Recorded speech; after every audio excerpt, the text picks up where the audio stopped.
웅달 책방을 한 3주에서 한 달 주기로 나오는 것 같은데, 나올 때마다 점점 부동산 시장이 급속도로 악화가 되고 있다라는 말씀을 자꾸 저는 하게 되는 것 같아요. 처음 출연했을 때는 제가 희망이 좀 있었거든요. 어느 정도 네. 일시적 조정으로 좀 그칠 가능성이 있다는 가능성도 남겨뒀었는데, 사실 맨 처음엔 그게 오히려 조금 더 컸었고, 점점 그게 역전을 하더니 지금은 결론적으로는 저는 지금 상승 반전이 나오기는 뭐 거의 불가능에 가깝고, 하락폭이 얼마나 될 거냐, 그거에 관심을 가지고 있습니다. 어떤 뭐 지표를 보시면서 그러신 건가요? 아니면 어떤 현상이나 뭐 이런 걸 보신 건가요? 저희가 부동산 시장이 요즘 하락세가 이제 점점 커지다 보니까, 저도 그렇지만 여러 분석을 전문가들이 하고 있잖아요. 뭐 금리 인상, 미국의 인플레이션, 뭐 세계 경제 위기, 뭐 러시아 우크라이나 전쟁, 뭐 여러 가지 이제 전망들이 있는데, 어떤 전망이라든가 예상이라든가 뭐 원인 파악을 하기 전에 좀 더 근본적으로 저희가 먼저 짚어봐야 될 게 있어요. 그게 뭐냐면, 2013년 여름 이후로 거의 8년에서 9년 정도 동안 집값이 전국적으로 너무 많이 올랐다는 그 사실입니다. 그거를 먼저 인정을 해야 돼요, 저희가. 집값이 너무나도 우리 대한민국 역사상 소득 대비 어떤 지수를 보더라도, 공신력 있는 지수를 보더라도 너무 많이 올랐기 때문에, 역사적으로 너무 많이 올랐기 때문에 어떤 외부 충격이나 이런 정책적인 환경의 변화에 따라서 크게 흔들리는 거라는 걸 먼저 인정을 해야 돼요. 그거를 인정하지 않고 가면 나중에 뭐 조금 하락하다가 다시 상승세로 돌아가면 또 이제 또 영끌해서 투자해야 되나 막 그런 잘못된 판단을 할 수가 있거든요. 그래서 제가 일단 지표를, 공신력 있는 지표를 몇 개 보여드릴게요. 진짜 얼마나 올랐나. 지금 보시는 화면은요, 그 주택 구입 부담 지수라는 겁니다. 주택 구입 부담 지수. 쉽게 말해서 전국의 중위소득자가 그 각 지역에 있는 중간 소득의 어떤 아파트, 보통 아파트가 되겠죠. 주택을 구매할 때 내 월 소득에서 대출금, 원리금을 얼마나 부담해야 되는가. 요 수치가 100이면요, 우리 가구 소득의 25%, 4분의 1을 원리금을 갚는 거예요. 내가 뭐 300만 원 번다, 뭐 400만 원 번다. 그러면은 이 수치가 100인 지역은 100만 원을 원리금을 갚는다는 겁니다. 근데 요 지표의 맹점이 뭐냐면, 100 이하면은 되게 좋은 거거든요. 100이 약간 기준점이 되는 네, 거군요. 기준점이에요. 근데 사실은 요 수치의 맹점이 뭐냐면, 전국적으로 보면 이 수치가 지금 뭐 87 정도밖에 안 돼요. 그러니까 이 수치로 보면 우리나라는 막 전국적으로 보면 되게 뭐 주택 구입 부담이 여전히 없다라고 하는데, 그래서 여기서 이 수치에서 이 100을 기준으로 보는 뭐 그거를 보시기보다는 흐름을 보셨으면 좋겠어요. 이 수치의 흐름. 이 수치가 과거에 2008년 금융위기 때 이제 폭등기 때 어느 정도까지 올라갔고 지금 어느 정도까지 올라갔나, 그 흐름만 요 수치에서는 얻어가셨으면 좋겠는데, 지금 보시는 요 위에 화면이 서울입니다. 서울. 그래서 2008년 금융위기가 터지기 전에 이 수치가 164까지 갔어요. 그 이후에 가장 저점이 15년, 14년 시점에 뭐 83, 거의 뭐 반토막 수준에 가깝게 내려갔죠. 그러다가 2018년 기준으로 133, 그러니까 전고점이 164잖아요. 그러니까 이게 2021년에 넘어섰고, 현재는 이 수치가 203입니다. 근데 요 수치가 중간에 통계 집계가 KB 지수 뭐 이런 걸로 하다가 뭐 부동산 걸로 데이터가 바뀌어서, 뭐 어떤 분의 분석에 따르면 실제 이게 203이 아니라 뭐 240쯤 된다라고 말씀하시는 분도 있어요. 여기서 눈여겨볼 건 뭐냐면, 이 구체적인 수치보다는 지금 서울이 2015년 1분기에 83 찍은 이후로 계속 올랐잖아요. 지금 계속 올랐잖아요. 이 오른 수치가 2008 금융위기 전고점보다도 40 이상 높은 수치다. 그러니까 역사상으로 이 주택 구입 부담 지수를 보더라도 뭐 이 통계적인 신뢰성은 둘째하고, 우리가 이 수치로 서울을 보면 지금 월 수입의 50%를 지금 원리금 갚는 데 써야 된다는 거거든요. 중간 소득의 이제 주택을 구매할 때. 그러니까 너무 이 돈이 많이 드는 거잖아요. 여기서 얻어갈 건, 서울이 너무 비싸다. 역사적으로 제일 비싸다. 그런 상태에서 외부 어떤 요인이 터져버리니까 이 급격하게 무너지고 있다. 현재 상황은. 그리고 두 번째는 이제 경기도입니다. 경기도도 역사적 고점이 105였고요. 2008 금융위기 때.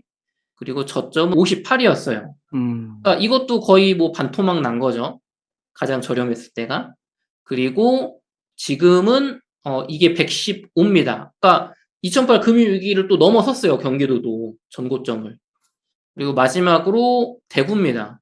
대구는 여러분들은 2008 금융위기 때 이후로 뭐 지방 부동산이 떨어졌다 이렇게 생각하시기 쉽지만 사실 지방 부동산은 2008 금융위기 이후로 되게 많이 올랐거든요. 서울이 막 한창 안 좋은 2010년, 11년, 12년, 14년 이럴 때 지방은 되게 많이 올랐어요. 그래서 대구는 2010년에 50.4였다가 한창 막 올라서 2015년에 73까지 올랐다가 또 좀 내려갔죠. 2020년까지. 그러다가 지금 다시 78. 그러니까 대구도 역대 고점을 찍었습니다. 어. 그러니까 공통적인 특징이 뭐냐면 어떤 지역이든 수치를 보든 음. 2008 금융위기 때 한창 비쌀 2008년 기점으로 봤을 때 보다 지금이 집값이 다 비싸요. 어느 지역이든지요. 어.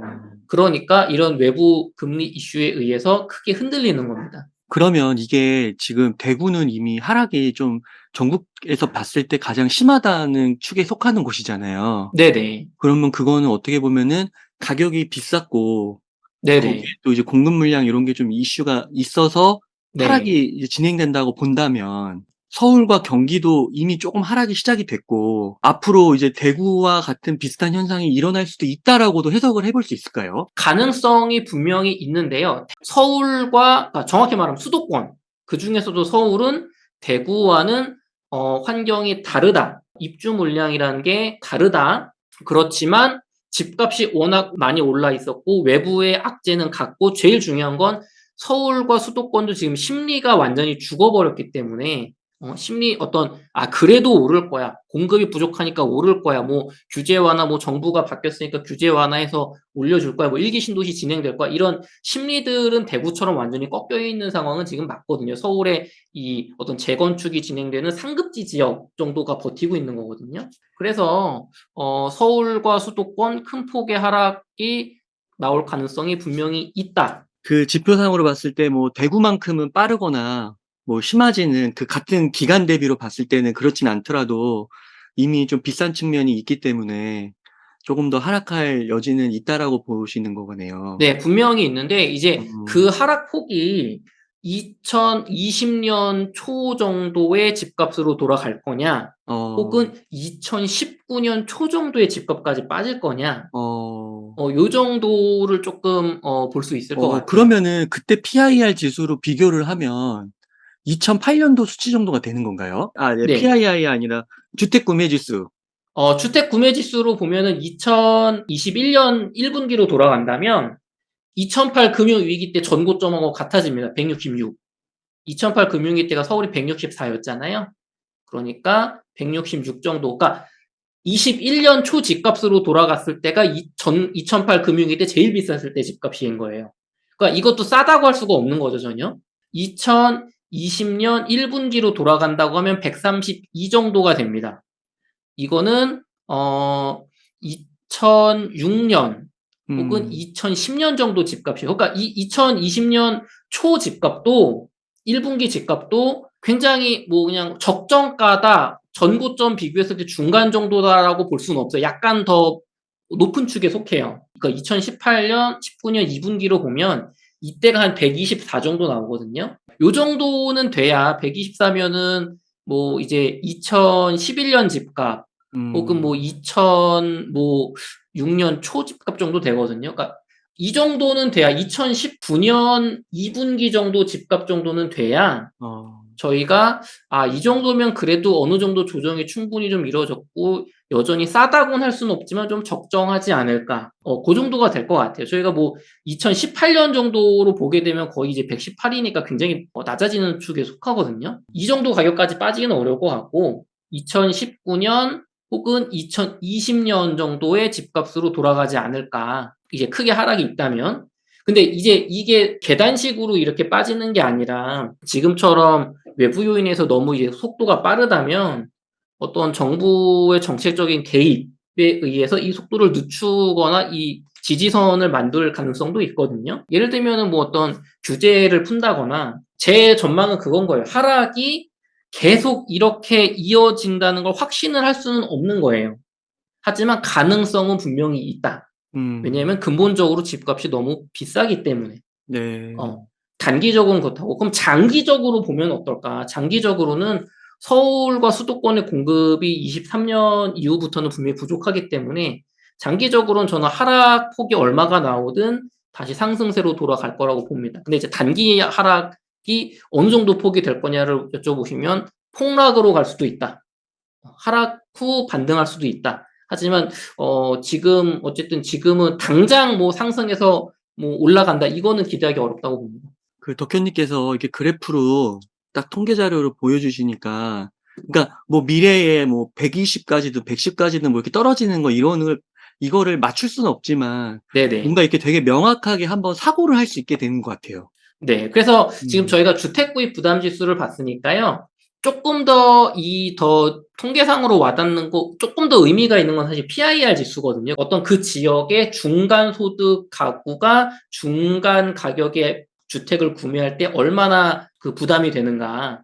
그 지수를 하나 보여드릴게요. 그래서 서울 같은 경우는요, 이게 부동산 지인인데 2008년 같은 경우 여기보다 약간 수치가 높긴 한데 2009년 기준으로 보시는 것처럼 서울에 있는 중간 정도 돈을 버시는 분들의 소득이 4,800만 원 정도가 됐고 전용 84 중간 정도의 아파트 가격이 5억 5천이었어요. 그래서 중간 정도 가구 소득이 중간 정도 아파트를 살려면 11.54년이 걸린다. 이런 수치가 있거든요. 그래서 이게 한창 비쌌을 때 12.8년 정도가 나왔습니다.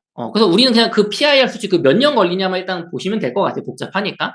그러니까 이게 가구당 소득은 늘 수도 있으니까, 느는 늘 수도 있고 거니까. 줄 수도 있고. 네. 근데 시간이 지나면서 우리나라 GDP가 올라갔으니까 점진적으로 오르는 거죠. 그렇죠. 그래서 2010 한창 저렴했던 2013년 7월 정도로 봤을 때 가구 구네요. 소득은 5,300만 원으로 늘었죠. 어, 집값도 조금 빠졌죠. 9년이에요, 9년. 네, 그래서 10년.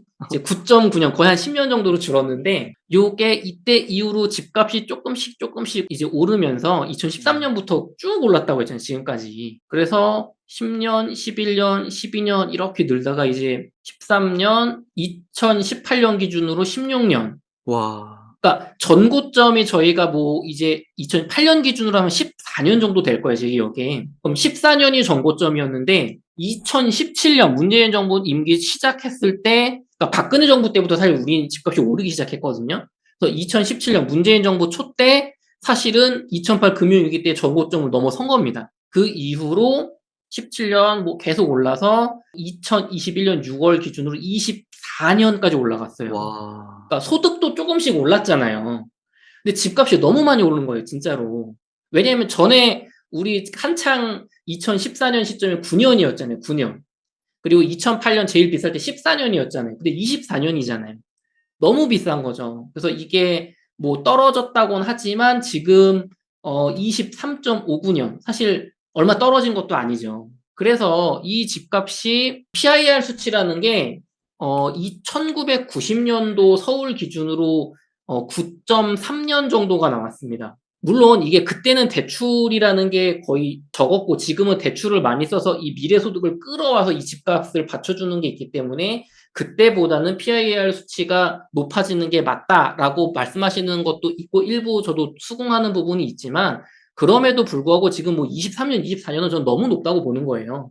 그래서 적어도 적정한 가격, 이 정도 수치까지는 떨어져야 우리가 좀 너무 거품이 정말 역사적 고점은 아니다라고 말할 수 있는 수준이 저는 최소한 이때 2020년 1월 17년 정도 지금보다 7년 정도 떨어져야 된다고 보고 조금 더 이 정도면 그래도 저는 다주택 투자도 한번 나쁘지 않다고 본다. 꼭 단기로 치고 빠지는 거 말고도 여러 채 늘리면서 투자를 좀 더 장기적으로 가져가도 비싸게 사는 게 아니다라고 보는 제 기준은 2019년 1월 15년 정도로 봅니다. 15년. 네. 그러니까 적어도 한 15년 정도는 돼야, 그러니까 2019년 집값인 거죠, 이거는. 그래서 2019년 집값 15년, 2022년도에 PIR 수치 17년, 요 정도는 돼야 2021년 집값이 뭐 20년, 요 정도로 한 3, 4년 정도 떨어진 다음에 다시 반등을 한다면, 내 집 마련도 또 제 책에서 쓴 것처럼 서울 뭐 9억 이하, 경기도 6억 이하만 사라고 여전히 입장을 고수할 것 같고, 너무 또 충격으로 또 떨어질 수 있으니까. 뭐 2020년 집값 혹은 2019년 수치까지 떨어진다면 그때는 저는 뭐 서울도 뭐 12억 이상, 15억 이상 구매도 좋다. 그리고 다주택 투자도 권할 수 있는 정도가 된다고 봐요. 객관적인 그 집값이, 절대적인 집값이.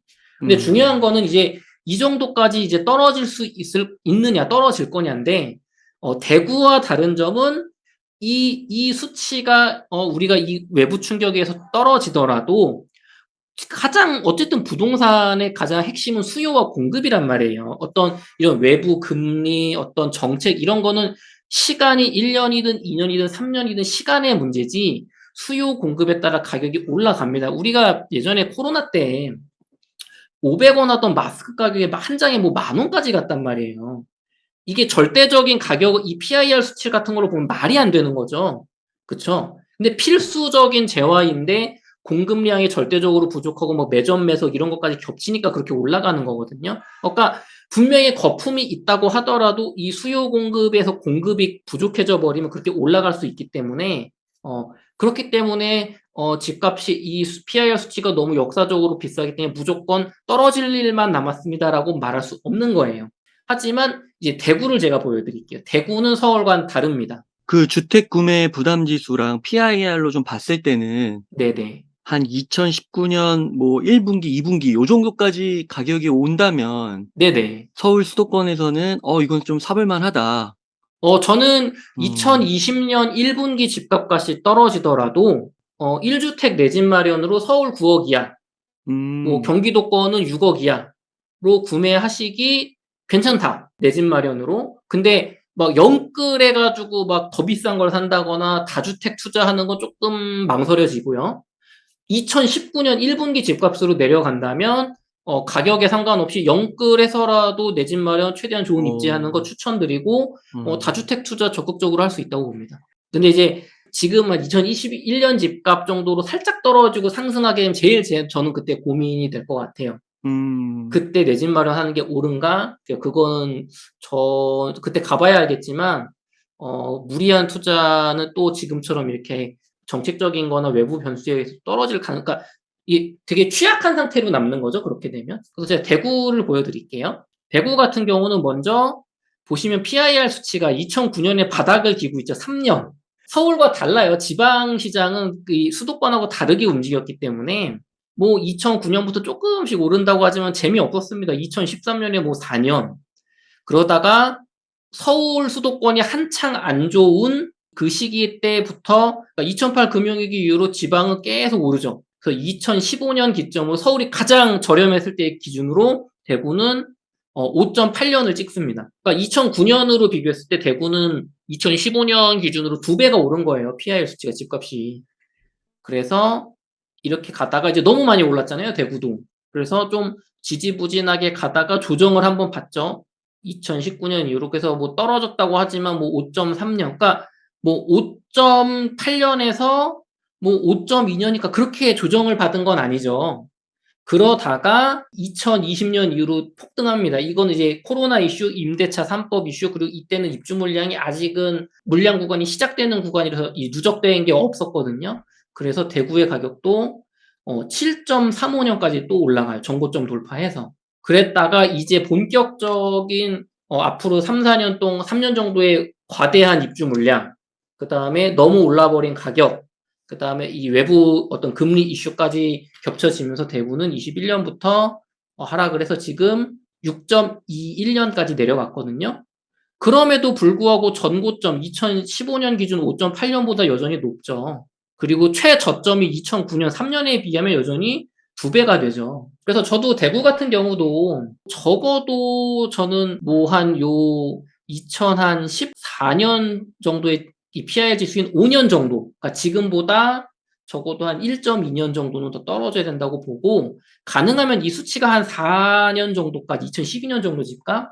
요 정도까지 떨어지면 대구 참 사기 좋은 것 같아요. 음. 근데 대구는 입주 물량이 워낙 많기 때문에 이렇게 떨어질 가능성이 대단히 높습니다. 그러니까 어. 대구는 서울처럼 민감하게 지켜보기보다는 적어도, 그러니까 특히 대구는 내년 2023년 입주 물량이 엄청나거든요, 정말. 대구는 이 수치를 여러 가지 모든 걸 입주 물량 뭐 이런 PIR 수치 모든 걸 종합해 보더라도 실거주 내 집 마련을 하시든 뭐 투자를 하시든 적어도 23년, 뭐 가능하면 24년 정도까지는 지켜보시고 진입하시는 게 맞다고 생각이 돼요. 서울이나 어떤 대구나 어떤 PIR 지수, 뭐 주택 부담 지수 이런 걸 보시면 아시겠지만 떨어졌다고 하는 지금도 역사적으로 고점이다. 서울이든 대구든 전국적으로. 아, 그러면 지금 상태에서 만약에 그 내 집, 무주택자분들이 내 집 마련을 하시려고 하면 서울 수도권에서 네네. 지금 시점에서는 어떻게 보면은 좀 떨어졌다고는 하지만 역사적으로 봤을 때는 아직도 높은 수치이기 때문에 조금 더 관망을 해도 괜찮을까요, 그러면? 그렇죠. 이게 그런 것 같아요. 약간 지역 따라 달라지겠지만, 예를 들면은 경기도권, 특히 경기 남부에 계시는 분들 기준으로 보면, 경기도 남부는 내년까지 입주 물량이 많거든요. 인천 같은 경우 또 한 2, 3년 동안 더 많고, 그러면 이렇게 입주 물량이 많은 지역, 수도권이라고 하더라도 서울하고 지금 경기도, 인천은 다르단 말이에요, 입장이. 그러면 입주 물량이 많은 인천, 혹은 경기 남부권 같은 경우는 적어도 내년 혹은 내후년 정도까지 좀 더 관망하셔도 어떤 이 외부 이슈가 해결이 되더라도 입주 물량이 많아서 이 집값 상승을 더디게 할 거란 말이에요. 그럼 그런 지역은 그렇게 지켜보시다가 만약에 이 외부 금리 이슈까지 해결이 안 되면 특히나 진짜 더 좋은 조건으로 이 미분양 나는 신축 아파트들을 구매할 수 있기 때문에 충분히 관망하시는 게 좋을 것 같다. 그리고 서울 같은 경우는 공급 물량이 서울에는 향후에 부족하기 때문에 서울은 이 외부 이슈, 금리 이슈가 해결이 되는 기미가 보인다고 하고 심리가 좀 살아나는 것 같은 그런 조짐이 있을 때 정부에서 정책적으로 어떤 이 집값을 떠받쳐 주거나 혹은 상승시킬 수 있는 정책들이 나올 수 있거든요. 예를 들면은 집값 하락을 늦추기 위해서는 이 임대사업자를 풀어줘서 장기적으로 묶어서 어떤 투매가 나오지 않게 해서 집값을 떠받쳐 줄 수가 있고 또 어떤 대출을 이 LTV를 늘려주거나, 그죠? DSR을 약화시켜 준다거나, 또 다주택 투자를 유도하기 위해서 취득세 중과 제도를 뭐 폐지한다거나, 여러 가지 요인, 그 정책적인 것들이 있거든요. 그래서 서울 같은 경우는 미래의 공급이 부족한 건 분명한데, 지금 인플레이션 이슈로 재개발, 재건축도 멈춰가고 있다가 더 미래의 공급도 지금 죽어가고 있단 말이에요. 서울 같은 경우는 저는 무조건 1, 2년 그냥 관망하기보다는 서울은 굉장히 민감하게 공부를 하시고 집중을 하시면서 뭐 2020년 집값 나는 이거 장기적으로 이거 감당할 수 있다. 중간에 떨어지더라도 난 장기적으로 서울의 이 공급 부족도 이 가격의 상승을 나는 생각한다라고 하면 2020년 집값에 사셔도 된다고 봐요. 그러니까 결국에는 내가 단기로 볼 거냐 장기로 볼 거냐의 차이인 것 같아요. 장기로 보신다면 조금 더 하락이 크지 않더라도 경기나 인천권만큼 서울에 진입하실 수 있다고 봅니다. 단 영끌은 2019년 정도 집값이 서울이 되지 않는 한 저는 반대하겠죠. 어, 또 떨어졌을 때 내가 특히나 갭으로 사두시는 거는 더 조심하셔야죠. 내가 깔고 앉아서 들어갈 수 있는 금액이면 괜찮은데 그게 아마 갭으로 들어갔다가 나중에 음, 더 오르면 대출받아 사야지 집값이 내려가면 대출이 그만큼 안 나오잖아요. 그러니까 하우스 푸어는 분명히 조심하셔야겠지만 서울 같은 경우는 좀 더 민감하게 지켜보시면서 내가 감당 가능한 금액이 어느 정도인가. 장기로 보는 투자냐, 단기로 보는 투자냐에 따라 달라질 수 있다고 봅니다. 그 덕현님 강의하시지 않나요? 아, 네, 저 9월 4일 날 그 이제 2022년에서 2024년까지 그 서울과 수도권 그리고 이런 대구 같은 지방 광역시를 중심으로 무주택자분들, 다주택자분들, 그리고 1주택자분들이 어떻게 대응을 해야 되나. 왜냐면 지금 말씀드린 것처럼 뭐 폭락으로 갔다가 상승할 수도 있고 뭐 약간의 하락 조정이 오다가 다시 상승했다가 나중에 좀 더 큰 하락이 올 수 있는 이런 시나리오도 있고 계단식으로 이렇게 하락을 갈 수도 있거든요. 그래서 지금은 어느 쪽으로도 갈 수 있는 시기이기 때문에 그냥 여러분들이 좀 어떤 지표를 눈여겨봐야 되고 이 시나리오로 가면 어떻게 대응해야 되나 주택 그 보유별로 제가 그런 거를 알려드리는 강의를 지금 9월 4일 날 진행합니다. 한 지금도 세, 모집하세요?